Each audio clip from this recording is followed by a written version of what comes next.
cold balls. Yeah, that's hello friends, ನಾನು ಮಳವಳ್ಳಿ ಮಂಜ. ಈ ವಿಡಿಯೋದಲ್ಲಿ ಏನಪ್ಪ ಅಂದರೆ,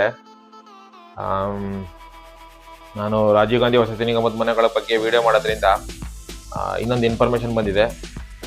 ಯಾವುದಪ್ಪ ಅದು ಇನ್ಫಾರ್ಮೇಷನ್ ಅಂತಂದರೆ, ರಾಜೀವ್ ಗಾಂಧಿ ವಸತಿ ನಿಗಮದ ವತಿಯಿಂದ ಏನು ಬಡವರುಗಳಿಗೆ ಮನೆಗಳನ್ನ ಕೊಡ್ತಾ ಇದ್ದಾರೆ, ಅದು ಈಗ ವೆಬ್ಸೈಟ್ ಓಪನ್ ಆಗಿದೆ ಅಂತ ನೆನ್ನೆ ತಾನೇ ವಿಡಿಯೋ ಬಂದಿತ್ತು. ಕೆಲವರು ಕಾಮೆಂಟ್ ಮಾಡೋಕೆ ಕೇಳಿದ್ರು, ಕೆಲವರು ದುಡ್ಡು ಕಟ್ಟಿದಾರಂತೆ. ಒಬ್ರು ಅವ್ರಿಗೂ ಹೇಳಿದೆ ವೆಯ್ಟ್ ಮಾಡಿ ಅಂತ.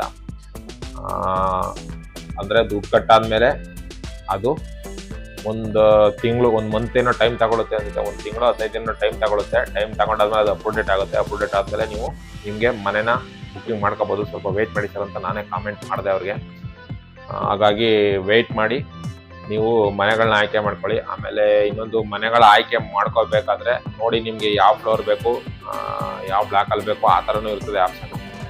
ಬಟ್ ಕೆಲವೊಂದು ಏನಪ್ಪ ಅಂದರೆ, ಕೆಲವೊಂದು ಕಡೆ ಎಲ್ಲೆಲ್ಲಿ ಕ್ಲಿಯರ್ ಆಗ್ಬಿಟ್ಟೈತೆ, ಕೆಲವರು ಅಲ್ಲೇ ಬೇಕು ಅಂತ ಹೇಳ್ತಾರೆ. ಸರ್ ನಮ್ಗೆ ಈ ಕಡೆನೇ ಬೇಕು. ಕಾಮೆಂಟ್ಗಳಲ್ಲಿ ನೋಡಿದೆ, ಒಂದೆರಡು ಕಾಮೆಂಟಲ್ಲಿ ನಮಗೆ ಈ ಸೈಡೇ ಬೇಕಾಗಿತ್ತು ಸರ್ ಅಂತ. ಬಟ್ ಅಲ್ಲೆಲ್ಲ ಬುಕ್ಕಿಂಗ್ ಆಗ್ಬಿಟ್ಟಿದ್ದಾವೆ. ಎಲ್ಲೆಲ್ಲಿ ಬುಕ್ಕಿಂಗ್ ಆಗಿದ್ದಾವೋ ನೀವು ಮತ್ತೆ ಅಲ್ಲಲ್ಲೇ ಕೇಳಿದ್ರೆ ಅದು ಆಗಲ್ಲ.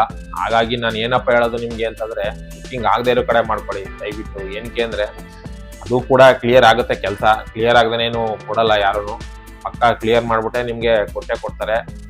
ಕೆಲವೊಂದು ಕಡೆ ಕೆಲಸ ನಿಂತಿದೆ, ಅದು ತೊಂದರೆ ಇಲ್ಲ. ನಾನು ಹೋಗಿ ವಿಡಿಯೋ ಮಾಡಿದಾಗ ನನ್ನ ಯೂಟ್ಯೂಬ್ ಚಾನಲ್ಲೇ ವಿಡಿಯೋಗಳು ಹಾಕಿದ್ದೀನಿ. ಅವರು ಕೂಡ ಅಲ್ಲಿರೋ ಸೆಕ್ಯೂರಿಟಿಗಳು ಕೂಡ ಅದೇ ಹೇಳಿದ್ರು, ಈಗ ಮುಂದೆ ಅದನ್ನ ಕಂಟಿನ್ಯೂ ಮಾಡ್ತಾರೆ ಸರ್, ನೀವು ಅರ್ಜಿಗಳನ್ನ ಹಾಕಿ ನೀವು ಆಯ್ಕೆ ಮಾಡ್ಬೋದು ಅಂತ ಹೇಳಿದ್ರು. ನಾನು ಸುಮ್ಮನೆ ಕೇಳಿದೆ, ನಾನು ಆಯ್ಕೆ ಮಾಡ್ಕೊಂಡಿಲ್ಲ, ಆಯ್ಕೆ ಮಾಡ್ಕೊಳ್ಕೊಂಡು ಬಂದಿದ್ದೀನಿ ನೋಡೋಕ್ಕೆ ಅಂತ, ಒಳಗಡೆ ಬಿಡ್ಲಿ ಅಂತ. ಹಾಗಾಗಿ ಅವರು ಬಿಟ್ಟರು ಹಂಗಂದು ಹೇಳೋದಕ್ಕೆ. ಇಲ್ಲ ಅಂದರೆ ಅದು ಆಯ್ಕೆ ಆಗೋಗಿದೆ ಅಂದಿದ್ರೆ ಅವ್ರು ಅಲ್ಲಿಗೆ ಹೋಗಿ ಇಲ್ಲಿ ಬರಬೇಡಿ ಅಂತ ಹೇಳ್ಬಿಟ್ರು. ನಾನು ಎಲ್ಲ ಕಡೆ ಹೋಗಿ ವಿಡಿಯೋ ಮಾಡೋದ್ರಿಂದ ನಾನು ಯೂಟ್ಯೂಬ್ ಚಾನಲ್ ಅಂತ ಏನು ಹೇಳಲಿಲ್ಲ ಅವ್ರಿಗೆ. ಸುಮ್ಮನೆ ನನ್ನ ಪಡೆಗೆ ನಾನು ವಿಡಿಯೋ ಮಾಡ್ಕೊಂಡು ಆಯ್ಕೆ ಮಾಡ್ಕೋಬೇಕು ಅಂತಂದ್ಬಿಟ್ಟು ಹೇಳ್ಬಿಟ್ಟು ವಿಡಿಯೋ ಮಾಡ್ಕೊಂಡು ಬಂದೆ. ಈಗ ಅದೇ ರೀತಿ ಈಗ ಏನು ಎಲೆಕ್ಷನ್ ಮುಗಿದು ಮತ್ತೆ ಅಲ್ಲಿ ಮೋದಿ ಸರ್ಕಾರನೇ ಬಂತು ಸೆಂಟ್ರಲ್ ಗೌರ್ಮೆಂಟಲ್ಲಿ. ಹಾಗಾಗಿ ಇವಾಗ ಮತ್ತೆ ಇಲ್ಲಿ ಸ್ಟೇಟ್ ಗೌರ್ಮೆಂಟ್ ಅವರು ರಾಜೀವ್ ಗಾಂಧಿ ನಿಗಮಕ್ಕೆ ಸಂಬಂಧಪಟ್ಟಂಗೆ ಏನಪ್ಪ ಅಂತಂದರೆ, ವಸತಿ ಸಚಿವರಾಗಿರ್ತಕ್ಕಂಥ ಜಮೀರ್ ಅಹಮದ್ ಅವರು ರಾಜೀವ್ ಗಾಂಧಿ ವಸತಿ ನಿಗಮಕ್ಕೆ ಸೂಚನೆ ಕೊಟ್ಟಿದ್ದಾರಂತೆ. ಆದಷ್ಟು ಬೇಗ ಎಷ್ಟು ಮನೆಗಳು ಕ್ಲಿಯರ್ ಆಗಿದೆಯೋ ಅದನ್ನು ಎಲ್ಲರಿಗೂ ಹಸ್ತಾಂತರಿಸಬೇಕು. ಹಾಗಾಗಿ ಬೇಗ ನೀವು ಏನೇನು ಪ್ರೊಸೀಜರ್ ಇದೆ ಅದೆಲ್ಲ ಮುಗಿಸಿ ಅಂತ ಹೇಳಿದ್ದಾರೆ. ಈಗಲೇ ಶೀಘ್ರದಲ್ಲೇ, ಅತಿ ಶೀಘ್ರದಲ್ಲೇ, ಅಂದರೆ ಡೇಟ್ ಏನು ಅಂತ ಹೇಳಿಲ್ಲ ಅವರು, ಅತಿ ಶೀಘ್ರದಲ್ಲೇ ಸ್ವಲ್ಪ ದಿನದ ಮಟ್ಟಿಗೆ 11,000 ಮನೆಗಳನ್ನ ಅತಿ ಬೇಗ ಹಂಚಿಕೆ ಮಾಡಬೇಕು ಅಂತ ಅಂದ್ಬಿಟ್ಟು, ಹಂಚಿಕೆ ಮಾಡಿ ಅಂತ ಅಂದ್ಬಿಟ್ಟು ರಾಜೀವ್ ಗಾಂಧಿ ವಸತಿ ನಿಗಮಕ್ಕೆ ಸೂಚನೆ ಕೊಟ್ಟಿದ್ದಾರಂತೆ. ವಸತಿ ಸಚಿವರಾಗಿರ್ತಕ್ಕಂಥ ಜಮೀರ್ ಅಹಮದ್ ಅವರು ರಾಜೀವ್ ಗಾಂಧಿ ವಸತಿ ನಿಗಮಕ್ಕೆ ಅವರು ತಿಳಿಸಿದಾರಂತೆ. ಆದಷ್ಟು ಬೇಗ 11,000 ಮನೆಗಳನ್ನ ಏನು ಹಂಚಿಕೆ ಮಾಡಬೇಕು ಆದಷ್ಟು ಬೇಗ ಆ ಥರದ ಪ್ರೊಸೀಜರ್ ಮುಗಿಸಿ ನೀವು ಹಂಚಿಕೆ ಮಾಡ್ಕೊಳ್ಳಿ ಅಂತ ಹೇಳಿದಾರಂತೆ. ಆದರೆ ಈ ಜೊತೆಗೆ ಇನ್ನೊಂದು ವಿಚಾರ ಏನಪ್ಪ ಅಂದರೆ, ಇವರು ಅಮೌಂಟ್ನ ಕಮ್ಮಿ ಮಾಡ್ತೀನಿ ಅಂತ ಹೇಳಿದರು. ಯಾಕೆಂದರೆ ಸುಮಾರು ಜನ ಅವ್ರ ಮನೆ ಹತ್ರನೇ ಹೋಗಿ ಯಾರ್ಯಾರು ಅರ್ಜಿ ಹಾಕಿದ್ರು ಅವರೆಲ್ಲ ಹೋಗಿ ಅಲ್ಲೊಂದು ಧರಣಿ ಕೂತಿದ್ರು ಅವ್ರ ಮನೆ ಹತ್ರ. ಆಗ ಇದು ಒಂದು ಎಲೆಕ್ಷನ್ಗೂ ಮುಂಚೆ ಅವಾಗ ಅವ್ರು ಹೇಳಿದ್ರು, ಇಲ್ಲ ನಾನು ಬಡವ್ರಿಗೋಸ್ಕರ ಕಮ್ಮಿ ಮಾಡಿಸ್ತೀನಿ. ನಾವು ಏನು ಕೊಳಗೇರಿ ಅಭಿವೃದ್ಧಿ ನಿಗಮ ಏನಿದೆ ಅವ್ರಿಗೆ ಬರೀ 1 ಲಕ್ಷ ರೂಪಾಯಿ ಕೊಟ್ಟರು ಮನೆನ. ಅದು ಫಂಕ್ಷನ್ ಎಲ್ಲ ಮಾಡಿ ಕೊಟ್ಟರು. ಬರೀ 1 ಲಕ್ಷ ರೂಪಾಯಿ ಮಾತ್ರ ಕಟ್ಟೋದು. ಇನ್ನು ಮಿಕ್ತಕ್ಕಂಥ ಅದು 7 ಲಕ್ಷನೇ. ಇನ್ನು ಮಿಕ್ತಕ್ಕಂಥ 6.5 ಲಕ್ಷನ ಸ್ಟೇಟ್ ಗೌರ್ಮೆಂಟ್ ಸೆಂಟ್ರಲ್ ಗೌರ್ಮೆಂಟು ಎರಡನ್ನೂ ಕೂಡ ಸೇರಿಸಿ ದುಡ್ಡು ಹಾಕಿ ಅವ್ರಿಗೆ ಬರೀ 1 ಲಕ್ಷ ರೂಪಾಯಿಗೆ ಮನೆ ಕೊಟ್ಟರು. ಅದು ಕೂಡ ಚೆನ್ನಾಗಿದ್ದಾವೆ, ಸೇಮ್ ಇದೇ ಥರ ಬರ್ತವೆ. ಸ್ವಲ್ಪ ಕ್ವಾಲಿಟಿ ಕಮ್ಮಿ ಇದ್ದಾವೆ, ಬಟ್ ಮನೆಗಳು ಮಾತ್ರ ಚೆನ್ನಾಗಿದ್ದಾವೆ, ಇದೇ ಥರ ಬಂದಿದ್ದಾವೆ.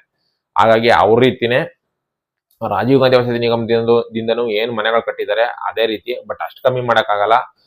ನಮ್ಗೆ ಎಷ್ಟು ಆಗುತ್ತೋ ಅಷ್ಟ್ರ ಮಟ್ಟಿಗೆ ನಾನು ಕಮ್ಮಿ ಮಾಡಿಸ್ತೀನಿ ಅಂತ ಜಮೀರ್ ಅವರು ಹೇಳಿಕೆ ಕೊಟ್ಟಿದ್ರು. ಅವಾಗ ಜನಗಳಿಗೂ ಕೂಡ ಅದನ್ನೇ ಸಮಾಧಾನ ಮಾಡಿ, ನಾನು ಕಮ್ಮಿ ಮಾಡಿಸ್ತೀನಿ, ಈ ಎಲೆಕ್ಷನ್ ಮುಗಿಲಿ, ಅಲ್ಲಿಗಂಟ ಸ್ವಲ್ಪ ತಾಳ್ಮೆಯಿಂದ ಇರಿ ಅಂತ ಅವ್ರೂ ಕೂಡ ಹೇಳಿ ಜನರನ್ನ ಸಮಾಧಾನ ಮಾಡಿ ಕಳಿಸಿದ್ರು. ಬಟ್ ಇವಾಗ ಅವರು ಏನ್ ಮಾಡಿದ್ದಾರೆ ಅಂತಂದ್ರೆ, ವಸತಿ ನಿಗಮಕ್ಕೆ ಸೂಚನೆ ಕೊಟ್ಟಿದ್ದಾರೆ. ಏನಪ್ಪಾ ಅಂದ್ರೆ, ಎಲ್ಲ 11,000 ಮನೆಗಳ ಏನ್ ಕೊಡ್ಬೇಕು ಅಂತ ಈಗ ಅನ್ಕೊಂಡಿದ್ದಾರೆ ಶೀಘ್ರದಲ್ಲಿ, ಅದನ್ನ ಕೊಡಿ ಅಂತಾನು ಹೇಳಿದ್ದಾರೆ. ಜೊತೆಗೆ ಎಲ್ಲೆಲ್ಲಿ ಕೆಲಸ ನಿಂತಿದೆ ಅದನ್ನ ಸ್ಟಾರ್ಟ್ ಮಾಡಿ ಅದಕ್ಕೆ ಏನು ಅಮೌಂಟ್ ಬೇಕೋ ನಾನು CM ಕಡೆಯಿಂದ ಅದನ್ನ ಸ್ಯಾಂಕ್ಷನ್ ಮಾಡಿಸ್ತೀನಿ.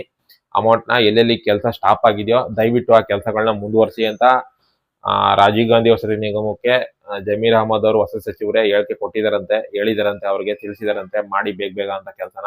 ಜೊತೆಗೆ ಅದಕ್ಕೆ ಬೇಕಾದಂತ ಫಂಡ್ ಕೊಡ್ತೀನಿ ಅಂತ ಹೇಳಿದಾರಂತೆ. ಬಟ್ ಬೆಲೆ ವಿಚಾರದಲ್ಲಿ ನೋಡೋದಾದ್ರೆ ಯಾವುದೇ ರೀತಿಯ ಬದಲಾವಣೆಗಳು ಆಗುತ್ತೋ ಆಗಲ್ವೋ ಗೊತ್ತಿಲ್ಲ. ಬಟ್ ಅದ್ರ ಬೆಲೆ ಬಗ್ಗೆ ಅವರು ಯಾವುದೇ ರೀತಿ ಮಾಹಿತಿ ಕೊಟ್ಟಿಲ್ಲ. ರಾಜೀವ್ ಗಾಂಧಿ ವಸತಿ ನಿಗಮದವರು ಕೂಡ ಹೇಳೋದು ಅದೇನೆ, ಅವರು ಬೆಲೆಗಳ ಬಗ್ಗೆ ನಮ್ಗೇನು ಗೊತ್ತಿಲ್ಲ, ಗೌರ್ಮೆಂಟ್ ಇಂದ ಏನು ಫಿಕ್ಸ್ ಮಾಡಿದಾರೋ, ಏನು ಶೆಡ್ಯೂಲ್ ಬಂದಿದೆಯೋ ನಮ್ಗೆ ಅದ್ರ ಪ್ರಕಾರ ನಾವು ರೇಟ್ ನ ಫಿಕ್ಸ್ ಮಾಡ್ತೀವಿ. ಅಲ್ಲಿ ಬೇಕಾದ್ರೆ ಬೆಲೆಗಳು ಕಮ್ಮಿ ಆದ್ರೆ ಬೇಕಾದ್ರೆ ಅವ್ರು ಕಮ್ಮಿ ಮಾಡಿ ಅಂದ್ರೆ ಅವ್ರು ಎಷ್ಟು ಕಮ್ಮಿ ಮಾಡ್ತಾರೋ ಅದ್ರ ಮೇಲೆ ಡಿಪೆಂಡ್ ಆಗಿರುತ್ತೆ. ಯಾಕಂದ್ರೆ ಅದು ಗೌರ್ಮೆಂಟ್ ನ ಒಂದು ಅಂಗಸಂಸ್ಥೆ ಆಗಿರೋದ್ರಿಂದ ಗೌರ್ಮೆಂಟ್ ಏನ್ ತೀರ್ಮಾನ ತಗೊಳುತ್ತೋ ಅದು ತಕ್ಕಂಗೆ ರಾಜೀವ್ ಗಾಂಧಿ ವಸತಿ ನಿಗಮದವರು ಕೂಡ ತೀರ್ಮಾನ ತಗೋತಾರೆ. ಅವ್ರದ್ದು ಅದ್ರಲ್ಲಿ ಏನು ಪಾತ್ರ ಇಲ್ಲ. ಬಟ್ ಗೌರ್ಮೆಂಟ್ ಮತ್ತೆ ವಸತಿ ಸಚಿವರು ಏನಿದ್ದಾರೆ ಅವರು ಏನ್ ಹೇಳ್ತಾರೋ ಅದನ್ನ ವಸತಿ ನಿಗಮ ಅದನ್ನ ಪಾಲಿಸುತ್ತೆ. ಹಾಗಾಗಿ ಅವ್ರು ಏನು ಹೇಳಿಲ್ವಂತೆ, ಗೊತ್ತಿಲ್ಲ. ಈ ಸತಿ ಎಲ್ಲೋ ನನ್ನ ಪ್ರಕಾರ ಏನಪ್ಪಾ ಅಂತಂದ್ರೆ ಕಾಂಗ್ರೆಸ್ ಬಂದಿತ್ತು ಅಂತಂದ್ರೆ ಸ್ವಲ್ಪ ಕಮ್ಮಿ ಮಾಡೋರು ಏನೋ ಸೆಂಟರ್ ನಲ್ಲಿ. ಬಟ್ ಇಲ್ಲಿ ಏನಾಯ್ತು, ಇವಾಗ ಎಲ್ಲಾ ಸ್ಟೇಟ್ ಗಳಲ್ಲೂ ಸ್ವಲ್ಪ ಕಮ್ಮಿನೇ ಬಂತು ಬಿಜೆಪಿ. ಆದ್ರೂ ಕೂಡ ಅವರು ಬೇರೆ ಪಕ್ಷೇತರ ಅಭ್ಯರ್ಥಿಗಳನ್ನ ಇಟ್ಕೊಂಡು ಅವ್ರು ಸರ್ಕಾರ ಮಾಡ್ಕೊಂಡ್ರು ಬಿಜೆಪಿ ಅನ್ನೋರು. ಬಟ್ ಇಲ್ಲಿ ಈಗ ಕರ್ನಾಟಕ ಸಂಬಂಧಪಟ್ಟಂಗೆ ಏನಾಯ್ತು ಅಂದ್ರೆ ಯಾವಾಗ ಕಾಂಗ್ರೆಸ್ ಬರ್ಲಿಲ್ವೋ ಜಾಸ್ತಿ ಇವು ಜಾಸ್ತಿ ಕ್ಷೇತ್ರಗಳು ಬರ್ಲಿಲ್ವೋ, ಹಾಗಾಗಿ ಇವರು ಅಮೌಂಟ್ ನ ಕಮ್ಮಿ ಮಾಡೋದು ಡೌಟು. ಯಾಕೆ ಬಂದಿತ್ತು ಅಂತಂದ್ರೆ ಏನಾದ್ರು ಮಾಡೋರೇನೋ, ಬಟ್ ಬಂದಿಲ್ಲ.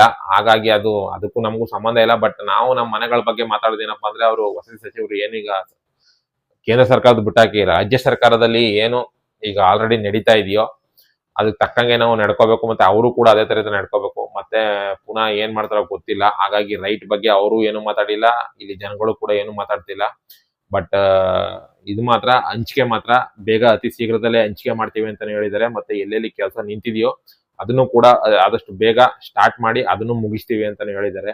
ಟೋಟಲ್ 52,000 ಮನೆಗಳು ಅದನ್ನು ಮುಗಿಸಿ ಫಲಾನುಭವಿಗಳಿಗೆ ಹಸ್ತಾಂತರಿಸ್ತೀವಿ ಅಂತ ಹೇಳಿದ್ದಾರೆ. ಬಟ್ ರೇಟ್ ಕಮ್ಮಿ ಮಾಡ್ತೀನಿ ಅಂತ ಎಲೆಕ್ಷನ್ಗೂ ಮುಂಚೆ ಹೇಳಿದ್ದಂತ ಜಮೀರ್ ಅವರು ಇವಾಗ ರೈಟ್ ಬಗ್ಗೆ ಯಾವುದೇ ರೀತಿಯ ಮಾತುಗಳನ್ನ ಆಡಿಲ್ಲ. ಮುಂದೆ ಏನಾಗುತ್ತೋ ನೋಡ್ಬೇಕು. ಹಾಗಾಗಿ ಇದೊಂದು ವಿಡಿಯೋ ಮಾಡ್ತಾ ಇದ್ದೀನಿ ನೋಡಿ. ಅತಿ ಶೀಘ್ರದಲ್ಲೇ ಯಾರ್ಯಾರು ಅಪ್ಲಿಕೇಶನ್ಗಳು ಹಾಕಿದ್ರು ಸುಮಾರು ಜನಕ್ಕೆ 11,000 ಮನೆಗಳ ಹಂಚಿಕೆ ಆಗುತ್ತೆ. ಹಾಗಾಗಿ ಆದಷ್ಟು ಬೇಗ 11,000 ಮನೆ ಹಂಚಿಕೆ ಮಾಡ್ಲಿ. ಮತ್ತೆ ಬೆಲೆಗಳಲ್ಲೂ ಕೂಡ ರೇಟ್ಗಳನ್ನ ಸ್ವಲ್ಪ ಕಮ್ಮಿ ಮಾಡ್ಬೇಕಾಗಿತ್ತು. ಬಟ್ ಏನ್ ಮಾಡ್ತಾರೋ ಗೊತ್ತಿಲ್ಲ, ಅದೊಂದು ಪೆಂಡಿಂಗ್ ಇದೆ ನೋಡಿ. ಈ ವಿಡಿಯೋದಲ್ಲಿ ಇದಿಷ್ಟೇನೆ ಮಾಹಿತಿ ಬಂದಿರೋದು. ಹಾಗಾಗಿ ಇದೊಂದು ವಿಡಿಯೋ ಮಾಡ್ತಾ ಇದ್ದೀನಿ. ಹಾಗೆ ನನ್ನ Malavalli Mandya YouTube channel subscribe ಮಾಡ್ಕೊಂಡು ವಿಡಿಯೋಗಳನ್ನ ನೋಡಿ ಅಂತ ಹೇಳ್ತಾ ಈ ವಿಡಿಯೋ ನೋಡಿದ್ದಕ್ಕೆ ತುಂಬಾ ಥ್ಯಾಂಕ್ಸ್.